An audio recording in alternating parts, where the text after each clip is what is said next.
Mabuti naman at sumama ka sa inay mo. Akala ko iisnabin mong welcome party para sa kalaban mong mortal. Bulong ni Olga kay Corinne. Shh! Saway niya rito. Baka mamaya marinig ka ni Mrs. Santibanez. Bakit? Totoo namang kaaway mo mortal si Erwin kahit noong mga bata pa lang tayo ah. Oo nga, pero iba na ngayon. Isa pa baka naman nagbago na siya. Sa puso ni Corinne ay iyon talaga ang kanyang kahilingan. Sana ay nagbago na nga si Erwin at hindi na ito alaskador. Nakakahiya nang makipagtarayan dito kapag nagkataon. Nariyan na sila! Malakas na saad ng tinig mula sa labas ng bahay. Otomatikong napatayo sina Corinne at Olga. Sumunod sila sa mga bisitang nagtungo sa pinto upang salubungin ang bagong dating. Kumusta na? Tanong ng isang babaeng may edad na sa lalaking kaakbay na pumasok ni Aling Anita. Mabuti naman ho. Magalang na tugon ng gwapong lalaki. Erwin? Hindi napigilan ni Corinne ang mapatutop sa tapat ng dibdib nang makita ang bagong dating. He looks gorgeous. Sa suot nitong maong at polo shirt na puti bagaman pinatungan ng Amerikana. Rugged na tingnan ng lalaki. Nahalatang naimpluwensyahan ito ng bansang pinanggalingan. At ang katawan niya, ang laki na at mukhang alaga sa ehersisyo. Bulong ng dalaga sa sarili. Pagkuway dumako ang kanyang paningin sa mukha nito. Lihim na napasinghap si Corinne. Siya ba si Erwin? Tanong niya sa sarili. Ang gwapo at ang kinis ng balat niya ngayon.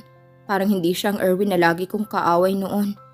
Mabuti naman at naisipan mo nang bumalik dito sa atin. Abay laging malungkot ang mama mo nitong mga nakaraang araw. Wika ng isang matandang babae. Kaya nga ho ako umuwi na. Kawawa naman ang mama kung patuloy na mag-iisa rito sa bahay. Anyway, salamat nga pala sa pagsalubong niyo sa akin ngayon. Pagkuway inilinga ni Erwin ang paningin sa mga taong nakapaligid sa kanila. Erwin, lihim na usal ni Corinne sa pangalan nito. Sa pag-asang mamental sa telepathy niya ito at mapatingin sa kanya. Hindi naman nabigo ang dalaga, napatingin nga ito sa kanya. Gayunpaman isang tipid na ngiti lang ang iniukol nito sa dalaga at muli nang iginalang paningin sa iba pang taong naroon.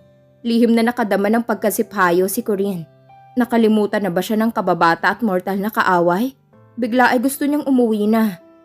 Erwin, hindi mo na ba natatandaan si Corinne? Nakangiting tanong ni Aling Anita sa anak. Hinila nitong binata sa gawin ni na Aling Ingrid na kumakain sa isang pabilog na mesa. Siya yung anak ni Aling Ingrid at kaklase mo sa elementarya at high school. Ngumiti si Erwin sa kasumulyap kay Corinne. Natatandaan ko ho siya. Pagkuwaywika nito na tila hindi man lang kababakasan ng anumang damdamin sa muka. Kumusta ka na, Corinne? Magalang nitong inilahad ang palad sa kanya. Mabuti naman. Tugon ng dalaga na binitawan ng kubyertos na hawak at tinanggap ang palad ng lalaki. Ikaw, kamusta na? Okay lang. Kibit balikat nitong tugon. Kayo ho, Aling Ingrid, kamusta na? Baling nito sa nanay niya. Mabuti naman, iho. Tila sumama ang pakiramdam ni Corinne sa napakalamig ng pakikiharap ng binata sa kanya. Hindi man lamang nito pinisil ang palad niya at agad na binitiwan. Sige ho, maiwan ko muna kayo. Pagkuway magalang na paalam ni Erwin sa kanila. Pahagyalang itong tumango sa dalaga. Sige, tugon ni Corinne na agad na ibinalik ang pansin sa pagkain. That way, hindi na mababasa ni Erwin ang sumusungaw na pagdaramdam sa mga mata niya. Hindi pa ba nito kinakalimutan ang awayan nila noong araw? Bakit siya? Otomatikong napalis ang inis niya rito noong magtama ang mga mata nila kanina. Nang sumulyap siya kay Olga na kasalo nila sa mesa, nakatitig ito sa kanya. Agad na nagbawi ng tingin ng dalaga. Bakit tila may ibig sabihin ng mga titig nito sa kanya? Alam mo bang balak palang magpatayo ni Erwin ng negosyo ngayong umuwi na siya? Pagbibida ni Aling Ingrid kay Corinne na tila ba hindi sila magkasama kanina sa party. Abay bukod sa nakaipon na pala ito ng malaki sa Amerika, may naiwan pa itong negosyo roon. Maaga ho akong matutulog ngayon. Wika ng dalaga na sinadyang huwag pansinin ang pagkukwento ng ina. Abay bakit? Maang natanong nito. Baka humatuloy na kami ni Olga sa pag-a-apply patungong Hong Kong. Natigilan si Aling Ingrid. Talaga bang hanggang ngayon ay pangarap mo pa rin mag-abroad? Tila nagdaramdam na tanong nito. Inay, inakbayan niya ang ina. Sana'y maunawaan niyo kung mananatili ako rito sa atin at magtsatsaga sa pamamasukan sa bangko sa kabayanan. Walang mangyayari sa buhay ko. Sa kakarampot na sweldo hindi ko na magagawang bilhin ang mga gusto ko. Napabuntong hininga ang matanda. Abay bakit? Hindi na naman ako humihingi ng panggastos sa'yo dito sa bahay dahil sapat na ang pensyon ng tatay mo buwan-buwan na. Oo nga, kaya lang marami rin naman akong mga pangarap. Isa pa ho gusto ko rin namang ma-experience ang mag-abroad. Pinipilit niyang ipaunawa sa ina na may sarili siyang buhay na nais pagandahin. At sa gulang niyang 26, dapat ay maganda na ang career niya.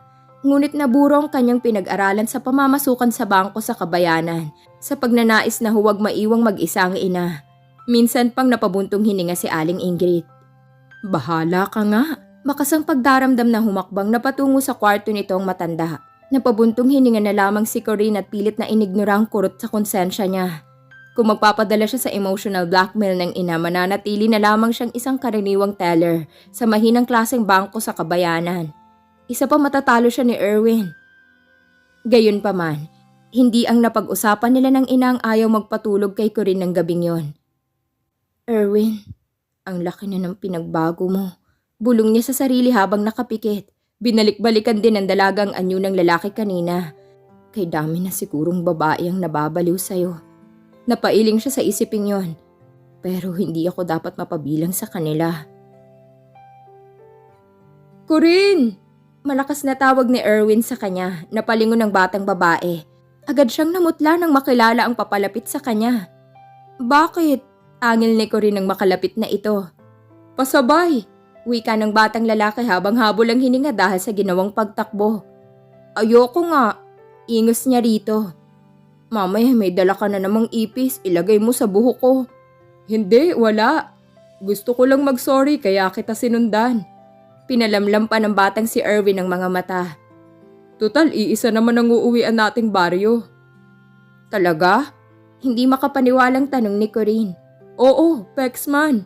Itinaas pa nito ang kanang kamay. Saglit na nag-isip ang batang babae. Sige. Ayan. Sige, halika na. Sabay na tayong maglakad. Umaliwalas ang mukha ng bata. Pero natigilan si Corinne. Paano kung pagdating nila sa tapat ng daan na may malalagong puno at matataas na kawayan, ay saka siya takutin ni Erwin sa mga multo at kapre raw na lumalabas doon? Ay, ayoko na nga. Sabay dila ni Corinne dito. Mamaya, niloloko mo lang ako. Pagkasabi niyo ay kumaripas siya ng takbo. Corinne! Inis na tawag ni Erwin. Bleh! Saglit na huminto sa pagtakbo ang batang babae at minsan pang dinilaan ang itinuturing na kaaway na mortal. Walang nagawa si Erwin kundi tanawin ang papalayong kababata. Sa isip ay bumubuo na naman ang bagong kalokohan. Umanda ka bukas. Banta nito sa isip. Olga, pera oh! Wika ni Corinne sa kaklase at kapitbahay na bata. Ha? Nasaan? Hayun no? Oo nga no. Halika kunin natin hanggang walang dumadaan sa kalsada. Sabay na tinakbo ng dalawang batang babae ang kulay ubing papel. Dahil si Corinne ang unang nakalapit sa pera, siya ang unang dumampot niyon. Ay, gumalaw! Bulalas niya nang lumayo sa kamay niya ang pera. Sa pag-aakalang nalipad lang yun ng hangin, humakbang siya palapit at muling dumukwang upang damputin yon. Ngunit muli yung lumayo. Kunot noong nagkatinginan sina Corinne at Olga. Wah! Ang bata! Mukhang pera! Buhat sa likod ng malaking puno lumabas si Erwin at ang tatlo pa nitong kaibigan. Tawa ng tawa ang mga ito habang hinihilang tali ng perang nakakalat sa daan. Nako! Gigil na nakadampot ng bato si Corinne at walang babalang ibinato kay Erwin. Putok ang noo ng batang lalaki ng diretsyong tamaan sa ulo. Halika na Olga, dali! Natakot din si Corinne kaya mabilis na hinila ang kaibigan papalayo roon. Awayang sa pakiramdam ni Corinne na hindi natapos sa pagiging bata nila dahil hanggang sa magsilaki na sila'y patuloy sa pambubuskas si Erwin sa kanya. Kaya naman si Corinne laging ingat sa pakikipaglapit dito. Pwede ka bang maisayaw? Nakangiting inilahad ni Erwin ang palad kay Corinne. JS prom nila at ang dalagita ang itinanghal na Miss JS. Natural na nagulat si Corinne. Hindi lang dahil sa lakas ng loob nito na yayain siyang sumayaw, kundi dahil bagay na bagay kay Erwin ang suot nitong slacks pants na itim at long sleeves na blue. Aba, mamang-mama na ang dating nito. Bahagya na rin kasing malaki ang katawan ng binatilyo. Bukod pa sa matangkad na ito sa edad na 16, pero pilit niyang pinalis ang kabang na darama. Ayoko! Nakataas ang kilay na wika ng dalagita sabay irap sa nakalahad nitong palad. Bakit naman? Pinipilit ni Erwin na kalmahin ang tinig. Mahirap na, baka may nakatago kang daga sa bulsa mo. Bigla mong ilagay sa loob ng damit ko. Si Corinne naman, bakit ko naman gagawin yun? Talaga lang gusto kitang maisayaw. Ang ganda-ganda mo kasi ngayong gabi.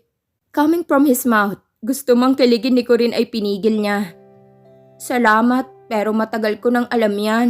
Anyway, ayokong makipagsayaw sa'yo.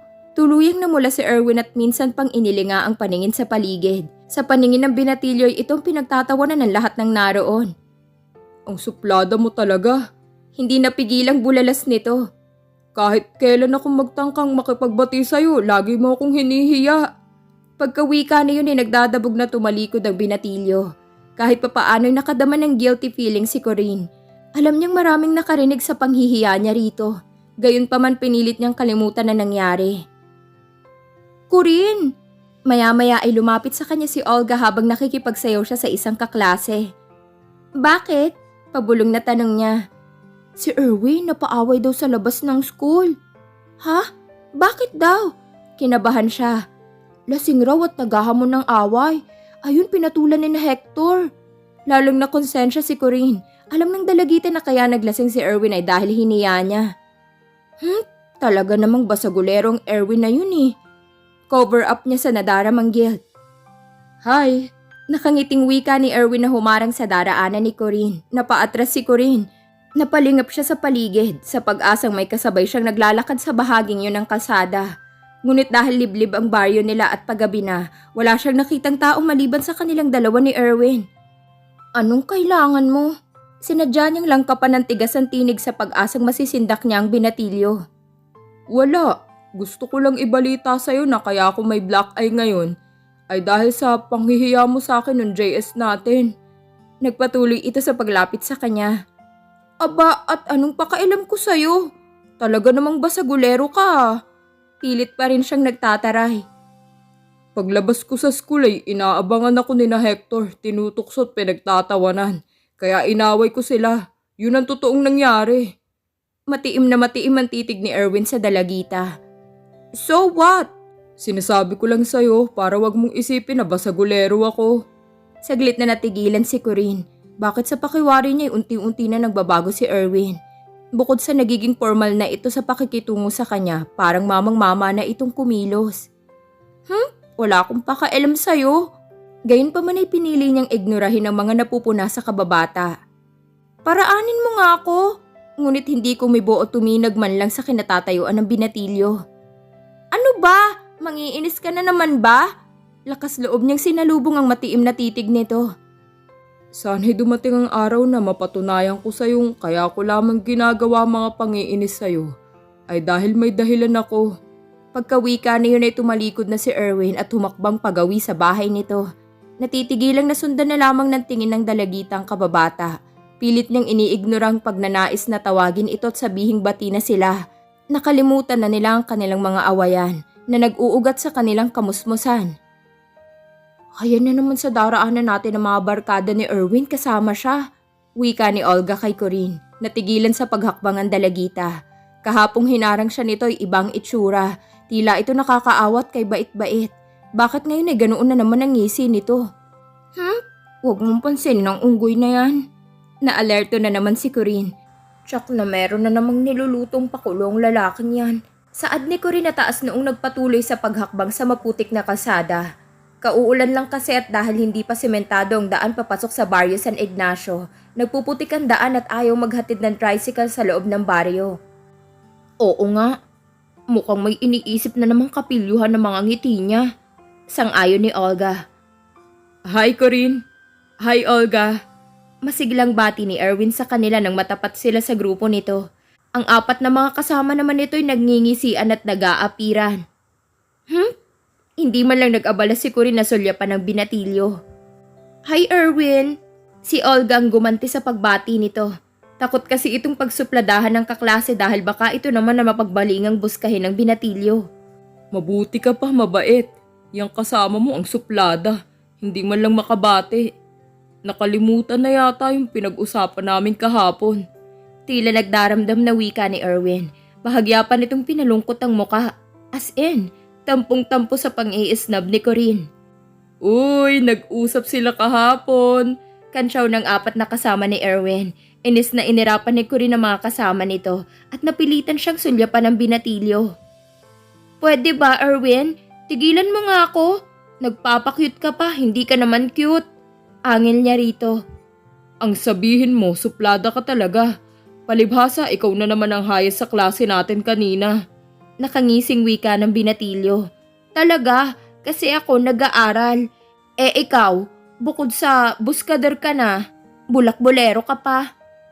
Pinagbibigyan lang kita. Gentleman kasi ako at para sa akin ay ladies first dapat palagi. Hindi ba mga chong? Nakangising wika nito sa mga kasama. Oo nga naman, Corinne. Sang-ayon naman ang mga ito.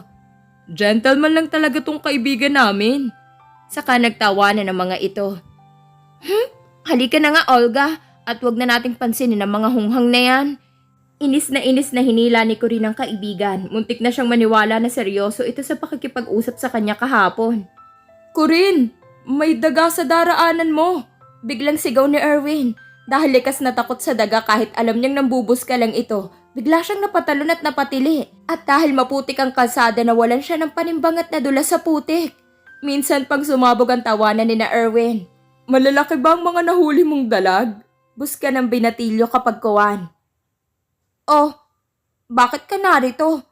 Mataray na tanong ni Corinne kay Erwin na napagbuksan niya ng pinto ng umagang yon. 1 linggo na mula ng graduation nila sa high school at ngayon lang uli sila nagkita ni Erwin. Gusto ko sana magpaalam sa'yo. Wika ng binatilyo na napapakamot pa sa ulo. Magpaalam? Bakit? Mamamatay ka na ba? Inis na namewang si Corinne. Nasira kasi ang tulog niya kaya mainit ang kanyang ulo. Hindi, kaya lang ay baka ito nang huli nating pagkikita. Bagamat nagtataka siya sa biglang-biglang pagbabago ng pakikitungo sa kanya ng kababata, hindi niya yun pinansin. Pwede ba, Erwin? Kung wala kang magawa sa inyo, wag akong guluhin mo rito. Corinne, talaga namang aalis ako at gusto ko sana magpaalam sa'yo. Hay nako, hanggang dito ba naman sa bahay namin ay gusto mo akong i-good time? Abay, pagpahingahin mo naman ako ngayong bakasyon. Tila nauubos ng pasensya ni Erwin na bumadha ang inis sa muka. Bakit ba kahit kailan kita kausapin ay ganyan ka? Nung JS natin, magalang na nga akong nakikipagsayaw sa'yo. Hiniya mo ako sa mga kaklase natin. Ngayon nagpapaalam ng maayos sa'yo, galit ka pa rin at binabastos mo ako. Saglit na natigilan si Corinne. Mukhang seryoso nga yata ang binatilyong kaharap. Nako Erwin, pwede ba? Huwag mo ngang sirain ang araw ko. Alam ko na yung mga ganyang drama mo. Tsak na kapag sumakay ako sa sinasabi mo, ikakalat mo na naman sa barkada mo na nag-good time mo ako. Napabuntong hininga si Erwin. Sige, kung ayaw mo maniwala ay bahala ka. Kaya lagi kitang niloloko nun. Napakasuplada mo. Pagkawika na yun ay nagdidilim ang mukhang tumalikod na ito. Che! Pabalagbag na isinara ni Corinne ang pinto. Akala yata ng lalaking yun ay mabobola na naman niya ako. Ngunit kung alam lang ni Corinne na hindi nagbibiro noon si Erwin sa pagpapaalam sa kanya, sana'y tinanggap niyang pamamaalam nito. Talagang umalis si Erwin? Hindi makapaniwalang wika ni Corinne sa kaibigang si Olga. Oo, noon pang 1 linggo.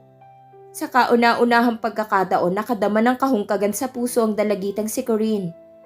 At sa pagdaraan ng mga araw, natiyak niya, patuloy niyang mamimiss ang kababata at mortal na kaaway.